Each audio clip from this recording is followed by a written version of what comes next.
नमस्तुभ्य ओम नमस्तुभ्य तुभ्यं नमस्ते भुविनातिहराय नाथे तुभ्यं नमः चितितलामलभूषणाय तुभ्यं नमस्ते जगता परमेश्वराय तुभ्यं नमो जिन भवो दधि सोषिणाय। बोली आदिनाथ भगवान की, बोली चंदा प्रभु भगवान की, बोली पार्श्वनाथ भगवान की। अग्नि को बुझाने के लिए नीर चाहिए, दुख दर्द मिटाने को दिल में पीर चाहिए। अणुबम्बों के स्टाक से हिंसा नहीं मिटती है, हिंसा को मिटाने के लिए महावीर चाहिए। हिंसा को मिटाने के लिए महावीर चाहिए। बोलिए महावीर भगवान की, 2400 भगवान की, जैन धर्म की, जिनवाणी माता की। अगर ये सत्य संयम का हृदय में बीज ना बोते, कभी का देश मिट जाता जो ये अवशेष ना होते। ना पावन आत्मा होती, न जीवित मंत्र होते, करी का देश जल जाता जो जीवित संत ना होते। जिनके जीवन का परम लक्ष्य जगती को सिर्फ जगाना था और सोए हुए भारत में प्रज्ञा का दीप जलाना था, प्रज्ञा का दीप जलाना था। ऐसे परम पूज्य प्रातः स्मरणीय गुरुदेव आचार्य सुमत सागर जी महाराज जी की, परम पूज्य प्रातः स्मरणीय गुरुदेव आचार्य विद्यासागर जी महाराज जी की, परम पूज्य गुरुदेव आचार्य सन्मत सागर जी महाराज जी की, परम पूज्य गुरुदेव आचार्य ज्ञान सागर जी महाराज जी की, परम पूज्य गुरुदेव आचार्य वर्धमान सागर जी महाराज की, परम पूज्य गुरुदेव विराग सागर जी महाराज। जब लिहारी करत ने 105 श्री सृष्टि भूषण माता जी की। कहाँ आपका मुख अति सुंदर, सुरनर उरग नेत्रधारी। आप पढ़ते भी हैं कि भगवान आपका मुख इतना सुंदर है, लेकिन ध्यान रखना सिर्फ चित्र सुंदर नहीं है, जिसके चरित्र सुंदर होते हैं उनके चित्र सुंदर बन जाते हैं। क्योंकि आज हम ऊपर से बहुत पाप से बच जाते हैं।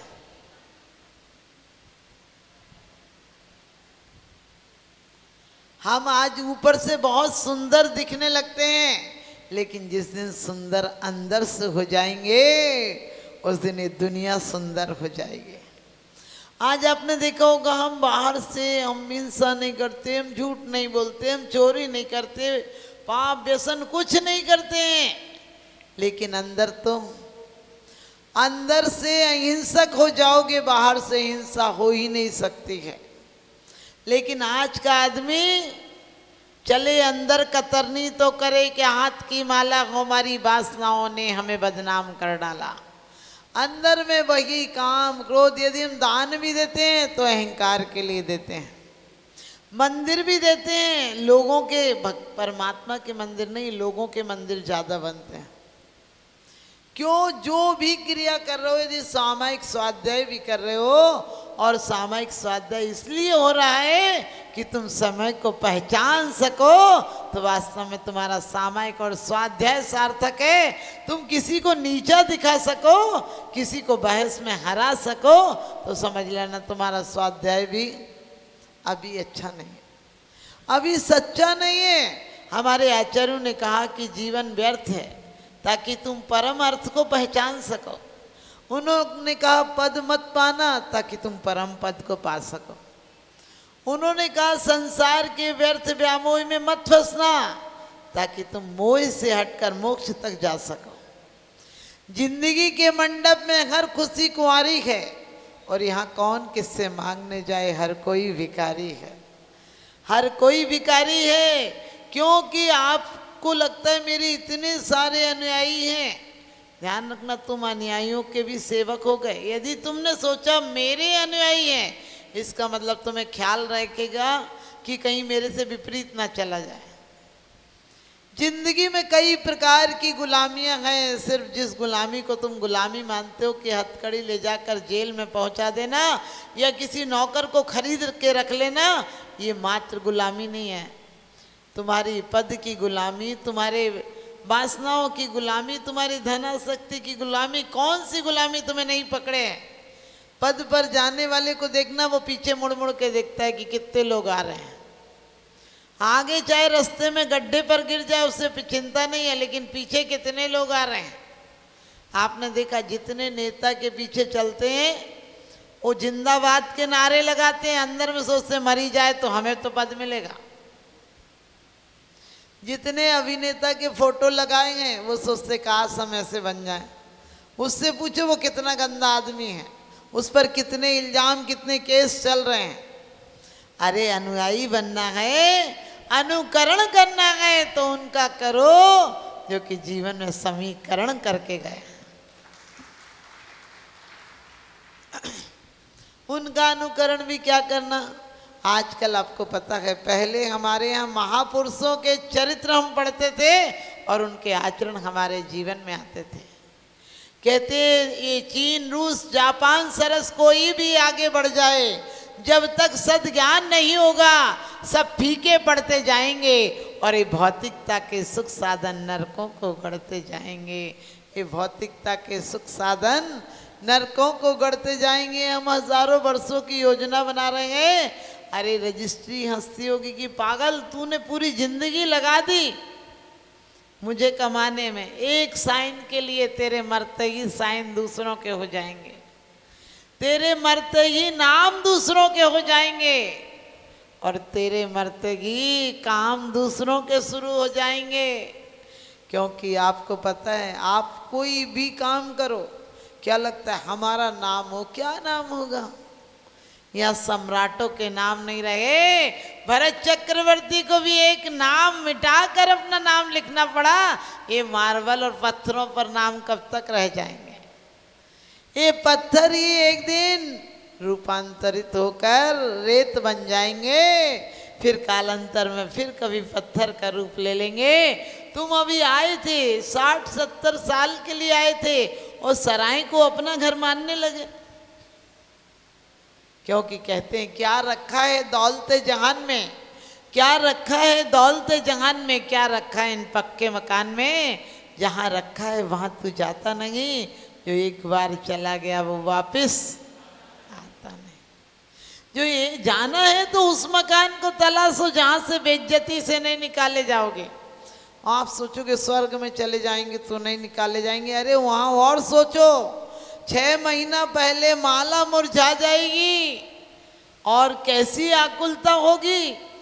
सोचो 6 महीना पहले, हमें 1 घंटा पहले पता चल जाए कि मरना है तो क्या हालत हो जाएगी। वहाँ 6 महीना पहले, और फिर अवधि ज्ञान और है, सब कुछ पता है कहाँ जाना है। कितना वियोग नहीं होता होगा। आप तो यहाँ बीमार हो, मर रहे हो तो कोई कह भी कह सकता है बाबूजी आराम करो, हम सब आपका काम कर दे रहे हैं। वहाँ तो नीलांजना को नृत्य के लिए प्रस्तुत कर दिया था। अब बताओ, आपकी मौत आ रही और आपको कोई कहे कि जाओ नाच के आओ, नाचना होगा? नाचोगे तो हाथ पैर आपके थिरक सकते हैं, मन नहीं थिरक सकता है। लेकिन एक यहाँ इजाजत ये है कि तुम चाहो तो नरक तैयार करो, चाहो तो स्वर्ग तैयार करो। कब नरक बन जाता है? जब आर्त रौद्र परिणाम होते हैं तो नरक बन जाता है, और जब धर्म ध्यान रूप परिणाम होते हैं तो स्वर्ग बन जाता है। जब शुक्ल ध्यान रूप परिणाम हो तो मोक्ष तक चला जाता है। लेकिन अभी किस किस बात पर हम तो यही सोचते हैं, आदमी ने अपना स्तर कितना गिरा दिया है। कम से कम क्रोध भी ऐसी जगह तो करो जो आदमी कहे कि तुम बुद्धिमान हो। तुम्हारे जूतों पर पॉलिश नहीं हो तो तुम्हें क्रोध आ जाता है, मोबाइल का चार्जर खराब हो गया तो क्रोध आ जाता है, पेन में रिफिल नहीं हो तो तुम्हें क्रोध आ जाता है, जरा सा नमक कम हो तो तुम्हें क्रोध आ जाता है, तुम्हें कोई जय जिनेंद्र नहीं कर पाए तो क्रोध आ जाता है, और जय जिनेंद्र कर ले तो भी क्रोध आ जाता है। क्योंकि तुम्हारे अंदर में गंदा पानी भरा है, कीचड़ है। जो कुछ भी डालो, बाल्टी डालो, लोटा डालो, पत्थर डालो, सब गंदा ही आता है। क्योंकि शांत झील तो शांत मन होता है।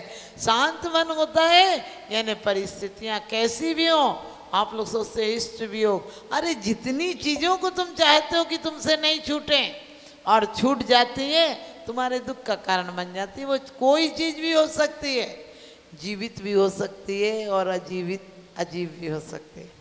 माने आपको जड़ पदार्थ भी प्रभावित करते हैं और चेतन जीव भी आपको प्रभावित करते हैं।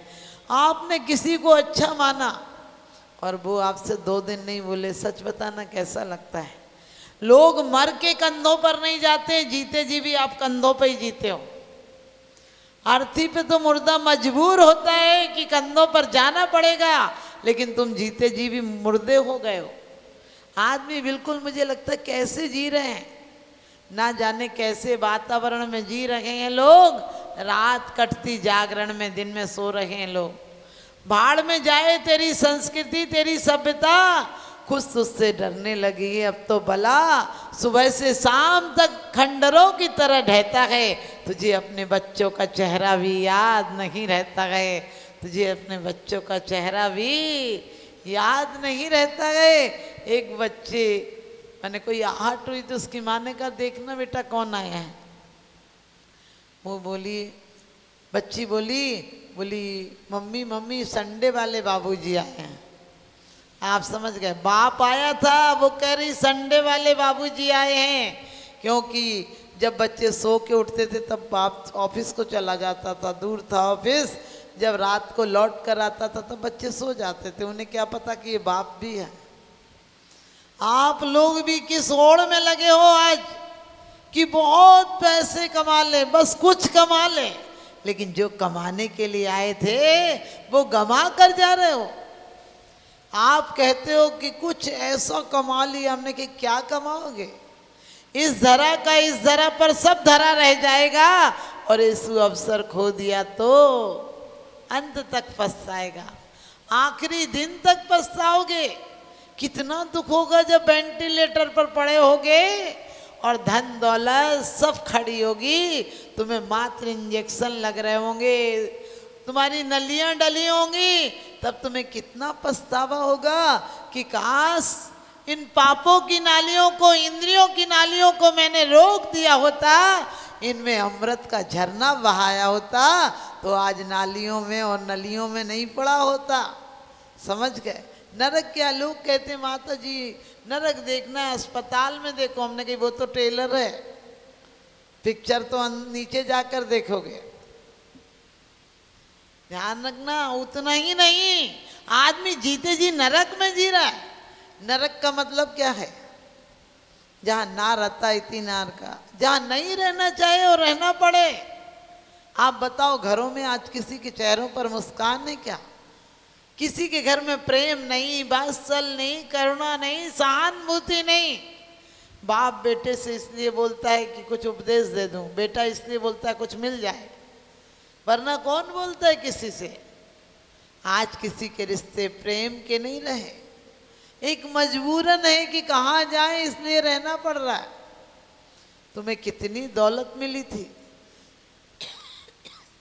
तुम्हें कितनी दौलत मिली थी, इस सांसों की अनमोल दौलत है। यदि छठे काल में मिल भी गई तो कुछ नहीं कर पाओगे।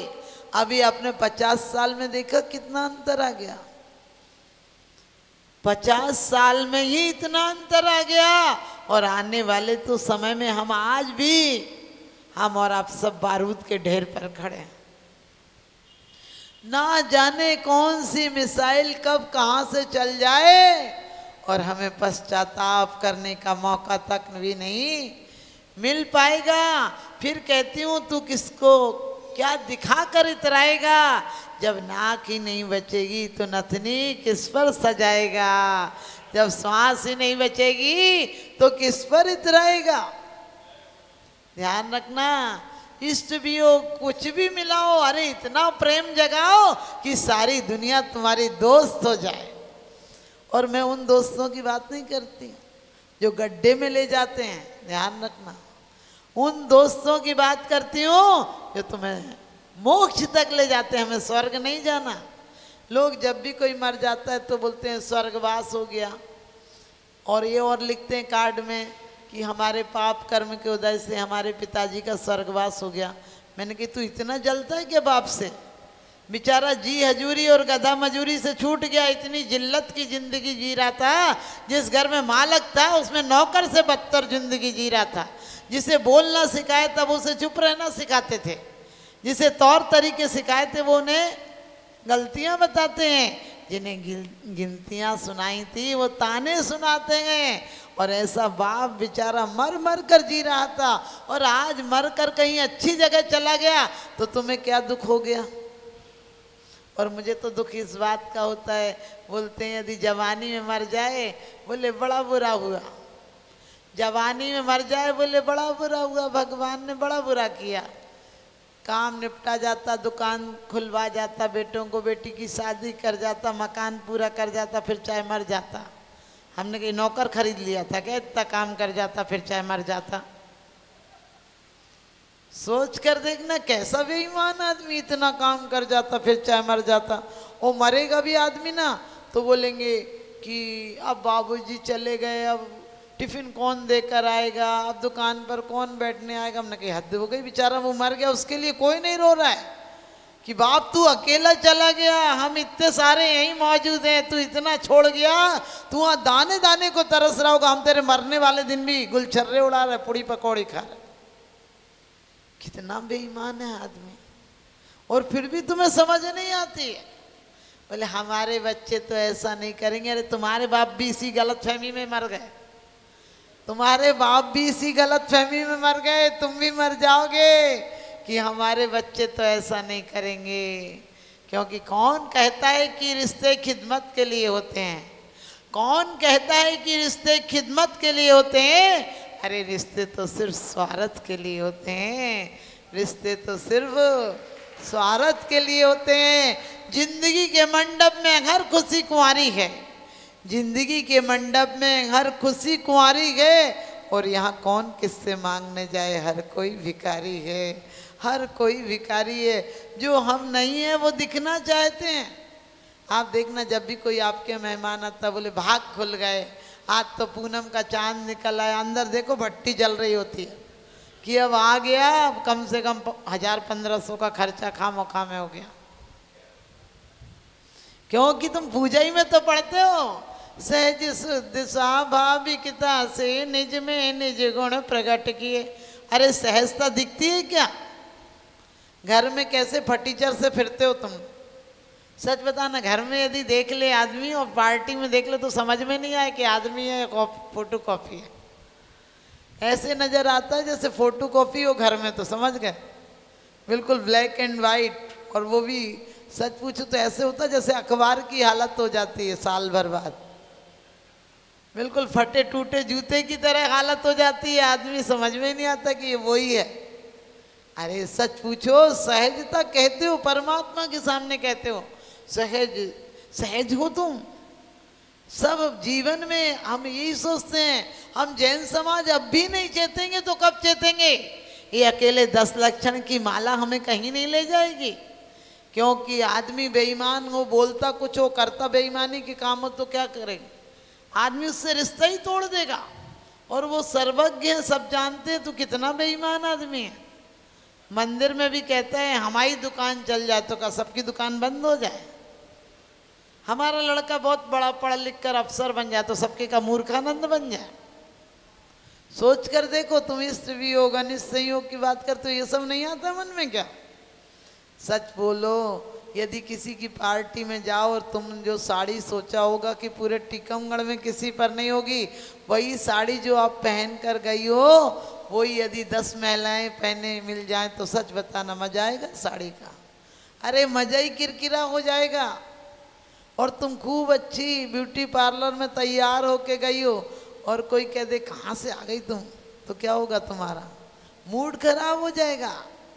सच पूछो, तुमने बाहरी से सुंदरता बनाई है, बाहर के पापों को अपराध कहते हैं, उसका समाज और सरकार दंड देती है, लेकिन भीतर जो तुम्हारे परिणामों की ग्रंथि चल रही, श्रृंखला चल रही है, उसे पाप कहते हैं। प्रतिदिन अपने अंदर झांक कर देखना कि हमारे यहाँ कितनी बनावट है, दिखावट है, सजावट है जीवन में, इसीलिए तो इतनी गिरावट है।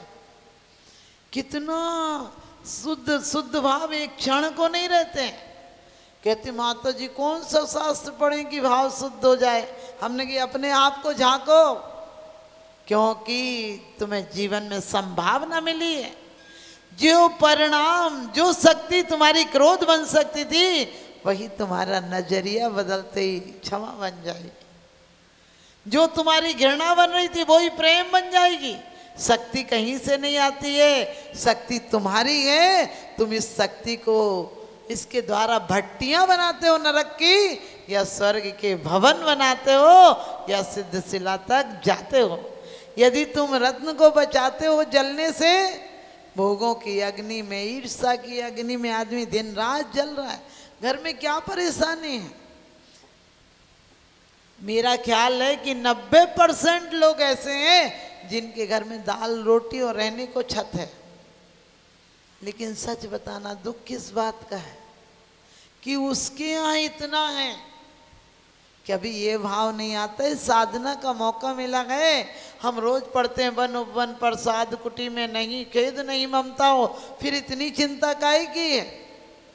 अरे ये सोचो कि कोई बात नहीं, भवन नहीं है तो वन में भी रह लेंगे। हमारे आदर्श जिनका हम नाम लेते हैं वो कितनी विषम परिस्थितियों में अपने सठ कर्तव्यों का पालन किया। तुम महलों में रहकर अपने सठ कर्तव्यों का पालन नहीं कर पा रहे हो। भरत चक्रवर्ती खुद का विवाह हुआ तो सामायिक नहीं छोड़ी, और तुम्हारे पड़ोसी का विवाह हो तो तुम 6 दिन मंदिर नहीं आओ। बोले उनके यहाँ जाना पड़ता है क्या? हमने कही उनके यहाँ जाओ, अभी वो तुम्हारी अंतिम यात्रा में जाके बताएंगे। फिर तुम सपने में भी आ गए तो तुम्हारा प्रबंध कराएंगे, निकालने का, रखने का नहीं। और तुम बड़े शौक से जा रहे हो, उनके यहाँ बैठने जाना है ना। हमने कही बैठने मत जाओ, दुनिया तुम्हारे दरबार में सुख और शांति की बैठक करने आए, वो शासन पाओ तो तुम धन्य हो जाओगे। ये दगाबाज लोग तुम्हारे जीते जी नहीं आते, मरने का तुरंत चले आते हैं, जैसे इसी दिन का इंतजार कर रहे हैं। और आकर एक आदमी भी ऐसी सलाह नहीं देता कि रहने दो बेचारे, इतना कमा कर गए, कम से कम एक आध खेत में तो इसे रहने दो। क्योंकि कहते जिसके नाम से करोड़ों की जमीन थी, जिसके नाम से करोड़ों की जमीन थी, वो कफन में लपेट कर बेचारा अकेला जा रहा है। सोच कर देखना, चाहे राज्य सत्ता हो, चाहे पद हो, चाहे कोई भी हो, कितना जीवन लगा देता है आदमी उस पद को पाने के लिए। तुम कभी नेताओं की भिखारीपना, दीनता देखी है तुमने? जिनको देखना पसंद नहीं करते उनके पैर छू के आ जाते हैं, क्योंकि अपना काम बनता और भाड़ में जाए जनता। एक बार एक नेता बोला मुझे जिता कर देखो, मैं नल लगवा दूंगा, बिजली लगवा दूंगा, स्कूल बनवा दूंगा, कॉलेज खुलवा दूंगा, सड़कें बनवा दूंगा। एक आदमी ने खड़े होकर कहा कि हमारे गांव में शमशान अच्छा नहीं है। बोले हमें एक बार जिताओ तो हम घर घर में शमशान बना देंगे। हमें ये पता नहीं रहता हम क्या क्या बोल जाते हैं जल्दी जल्दी में। आप लोग भी ध्यान रखना, हम भी कह देते हैं हम तुम्हारे साथ आएंगे, कितने साथ आओगे? क्योंकि पास पैसा है तो तू दूल्हा, ये बाराती हैं। गरीबी में कोई नहीं पूछेगा कि कौन बाबा हैं, कौन नाती हैं, क्योंकि आपको पता है सिर्फ रिश्ते स्वार्थ के लिए होते हैं। और हम ये नहीं सोचते हैं कि हमारे आचार्यों ने तो इस धन को धन ही नहीं कहा, हमारे यहाँ तो रत्नत्रय को धन कहा है। हमारे यहाँ तो उसको परम संपत्ति कहा है जो मौत के भी पार जाती है और मौत के बाद भी शाश्वत सुख दिलाती है। इसलिए ध्यान रखना, अनिश्चयों कोई भी बुरे से बुरा व्यक्ति यदि तुम्हें 2-4 बातें खरी खोटी कह दे तो सोच लेना कि एक व्यक्ति ने मेरे कपड़े धोने का काम तो किया, कम से कम धोबी बना, और ज़्यादा धोए तो सोच लेना कि वो जानवर है जो नगर पालिका वाले भी परेशान हैं। समझ गए? तुम्हारे घर की गंदगी अपने अंदर ले जा रहा बेचारा। इससे ज़्यादा और क्या होगा? जब भी तुमसे कोई बुराई करे तो कह देना कि अच्छा हुआ आपने इतना ध्यान तो दिया, वरना देता कौन है। आग बबूला मत होना। एक पागल हुआ तुम्हारी निंदा करने पर उतारू हुआ, तुम पागल मत हो जाना, तुम उसकी निंदा मत करने लगना। क्योंकि कुत्ता यदि काट ले तो तुम कुत्ते को नहीं काटते हो। ध्यान रखना, पागल कुत्ता काट ले तो तुम कुत्ते को नहीं काटते हो। और एक पागल हो जाए क्रोध में तो तुम तुरंत क्यों कहते जो तो को काटा बोए बाय बोए तू भूल, और तो को फूल के फूल हैं बाको हैं त्रिशूल। आज का आदमी कहता है जो मो को काटा बोए बाय बहु में भाला, और वो भी साला क्या समझेगा पड़ा किसी से पाला। तो इन्हीं श्वासों के द्वारा अपने नजरिए को बदलिए, चिंतन को बदलिए, और इसी जिन भावों से जिस उम्र में जिस श्वासों से तुमने आर्त रौद्र परिणाम किए हैं, क्योंकि आर्त ध्यान करने वाला तो भले ही तिर्यंच में चला जाए, रौद्र ध्यान करने वाला नरक जाता है। इसलिए ज्यादा खुश मत होना कि करोड़ों की दौलत, अरे ये सोचना कि दौलत तो दौलत है, लेकिन हम तो वो दौलत कमाना था जिस दौलत के साथ ये जीवन और पर दूसरा भव भी हमारा सफल और सार्थक हो जाए। हमारे मरने के बाद लोग हमें सत्य नहीं सुनाए, हम जीते जी सत्य को पाकर जाएंगे। क्योंकि मैंने कहा तुम जीते जी भी कंधों पर जीते हो, तुम जीते जी भी अपने बल पर कौन जीता है। वो कहें तो आपको सो, वो पूछें तो खुश है, वो ना बोलें तो दुखी हो। तुम जीते जी भी कंधों पर जी रहे हो। तो हम कहते हैं कांधों पे हमने कर लिया अब तक बहुत सफर, कांधों की ये परंपरा कब तक निभाएंगे। आए नहीं कांधों पे न कांधों पे जाएंगे, हम अपना जनाजा यहाँ खुद ही उठाएंगे। तीर्थंकरों सतन विलीन हो कपूर सा, तीर्थंकरों सतन विलीन हो कपूर सा, तीर्थेश की परंपरा हम भी निभाएंगे। तीर्थेश की परंपरा हम भी निभाएंगे। आए नहीं कांधों पे ना कांधों पे जाएंगे। ध्यान रखना, दुनिया में ऐसे रहो जैसे मेले में लोग मिलते हैं और बिछुड़ के जाते हैं तो आंसू नहीं बहाते हैं, उनके साथ इतने प्यार के संबंध हो जाते हैं कि कभी आते हैं, कभी मिलते हैं, कभी समाचार पूछ लिया करते हैं। इसलिए दुनिया सराय खाना है, किसी को कल जाना है, किसी को आज जाना है, लेकिन एक ना एक दिन सबके नंबर यहाँ जरूर आना है। अभी भैया ने बहुत अच्छी बात कही कि वो पीएचडी कराते हैं। हमारे जैन समाज को हमेशा चाहिए कि हम राजनीति में नहीं रहे, क्योंकि धर्म नीति में यदि राजनीति आ जाए तो धर्म नीति को ले डूबती है, लेकिन राजनीति में यदि धर्म नीति आ जाए तो राजनीति को ऊपर उठा देती है। इसी प्रकार से हमारे हर जैन बच्चे को हमारे जैन शासन का पूर्ण ज्ञान होना चाहिए, ताकि हमारे जैन शासन को हम अभी 18,000 वर्ष तक चला सकें। आपकी संतान आपका नाम चलाएगी ये कोई ज़रूरत नहीं, लेकिन जिनागम को चला दे, जिनागम को जीवंत रख ले, तो समझ लेना तुम्हारा माता पिता का उत्तरदायित्व सार्थक हो गया। जैसा कि हिंदू पुराण कहते हैं कि जब तक यदि तुम्हारी संतान नहीं होती तो तुम वैकुंठ नहीं जा सकते। मैं कहती हूँ कि यदि तुमने अपने बच्चों को, अपनी औलादों को कंठस्थ नहीं कराया और हृदयस्थ जैन आगम नहीं कराया तो तुम भी वैकुंठ क्या, तुम कहीं नहीं जा सकते हो, अधोगति में ही जाओगे। तो सबको चाहिए कि अपने बच्चों को मात्र अफसर नहीं बनाए, जैन शासन का ज्ञाता बनाए। समझदारों के लिए इशारा काफ़ी है। और भैया लोगों के लिए आशीर्वाद कि आपका चिराग उस मुकाम पर जाकर जले, आपका चिराग उस मुकाम पर जाकर जले जहाँ पहुँचकर हवाओं का दम निकले, जहाँ पहुँचकर हवाओं का दम निकले। इस जैन शासन की सुरक्षा के लिए, हमारी जैन साहित्य की सुरक्षा के लिए, हमारे अकलंक और निकलंक का त्याग आप जानते हैं। पहले पढ़ने के लिए लड़ते थे, अब लड़ने के लिए पढ़ते हैं, समझ गए। तो हम यही कहेंगे कि अब पढ़ने के लिए फिर से आप लोग लड़े तो एक दिन कर्मों से लड़कर विजय प्राप्त करोगे। इन्हीं शुभ भावनाओं के साथ, किसी की 100 बरस की ज़िंदगी से कुछ नहीं होता, किसी की 2 बरस की ज़िंदगी 100 काम करती है, किसी की 2 बरस की ज़िंदगी 100 काम करती है। इन्हीं शुभ भावनाओं के साथ अपनी वाणी को विराम देती हूँ। हमारे समाज में विद्वानों का सम्मान होना चाहिए। यदि आप कुछ देते हैं तो ये मत सोचना कि आप उन पर एहसान करते हो, ये सोचना हम उनका सम्मान और उन्हें पुरस्कार देते हैं कि हमारी जिनवाणी को सुरक्षित और संवर्धित कर रहे हैं। इन्हीं शुभ भावनाओं के साथ चलिए जिनवाणी के लिए खड़े। जन गण मन अधिनायक